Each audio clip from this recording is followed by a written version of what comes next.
भी कोरोना योद्धा मानते हुए समाज सेवी किशन दुबे की ओर से सम्मानित किया गया। पत्रकारों का मान बढ़ाया गया है। अपनी अलग ही कार्यशैली, अलग ही छवि, अलग ही व्यक्तित्व, अलग ही पहचान बनाने वाले अधिवक्ता किशन दुबे की ओर से एक बार फिर वह किया गया जो पूरे जनपद में किसी ने भी नहीं किया है। जी हाँ, यह बात बिल्कुल सच है। सफाई कर्मियों का सम्मान, पुलिस कर्मियों का सम्मान तो लगभग ज्यादातर जगह पर होता दिखाई देने लगा था, लेकिन लोकतंत्र के चौथे स्तंभ का नाम कहीं नहीं लिया जा रहा था।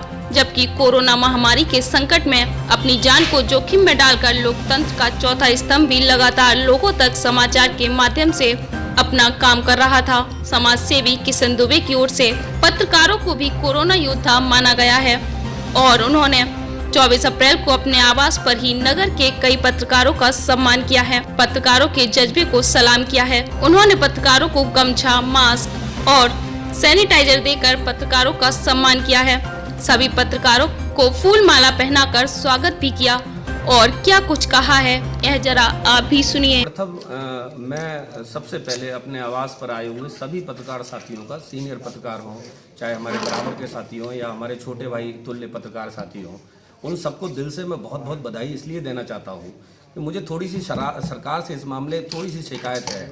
मुझे स्पष्ट रूप से अपनी बात कहने की आदत है। आदरणीय प्रधानमंत्री नरेंद्र भाई मोदी जी ने ये कहा कि कोरोना के योद्धाओं में, उनकी नज़र में या देश की नज़र में जो सबसे ज़्यादा हाईलाइट हो रहे हैं वो निश्चित रूप से होने भी चाहिए। वो अपने परिवार की चिंता न करके सभी पूरे मनोयोग से राष्ट्र की सेवा में समर्पित हैं। उनमें हमारे स्वास्थ्य कर्मी, हमारे पुलिसकर्मी और हमारे सफाई कर्मी। इन के अलावा जो चौथा वर्ग छोड़ा गया, जिसको थोड़ा सा उपेक्षित किया गया, मैं पत्रकार नहीं हूं लेकिन पत्रकार मेरे बड़े भाई डॉक्टर मुकेश चंद दुबे, वो आगरा में पत्रकार हैं। मेरे बहुत से पत्रकार भाइयों से बहुत आत्मीयता के संबंध हैं, घर जैसे संबंध हैं। मैंने उनकी कार्यशैली को समझा है, मैंने उनके जीवन को बहुत करीब से देखा है, महसूस किया है।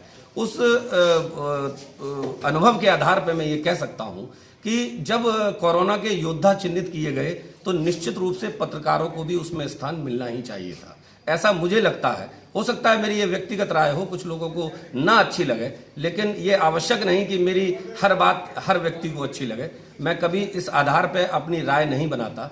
मैं ये जरूर कहूँगा कि पत्रकार भाइयों को इस कॉलम में जरूर लाना चाहिए था और मैं व्यक्तिगत रूप से उन्हें इसी में कोरोना का योद्धा ही मानता हूँ, क्योंकि पिछले 30 से 35 दिनों से मैं इन कार्यों में पूरी तरह श्याम सदन परिवार लगा हुआ है और हमने अपने पत्रकार भाइयों की शैली देखी है।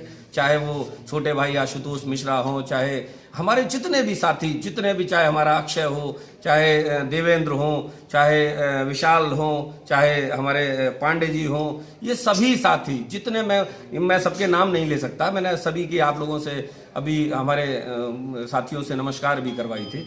मैं इन सभी को बधाई देता हूं और एक छोटा सा सम्मान जो इन परिस्थितियों में मैं करने में खुद को सक्षम पाता हूं। बहुत ज़्यादा सुविधाएं नहीं हैं, लेकिन एक छोटे से सम्मान समारोह के लिए भी मैंने अपने इन साथियों को बुलाया है ताकि मैं इनका सम्मान करके खुद को गौरवान्वित महसूस कर सकूं।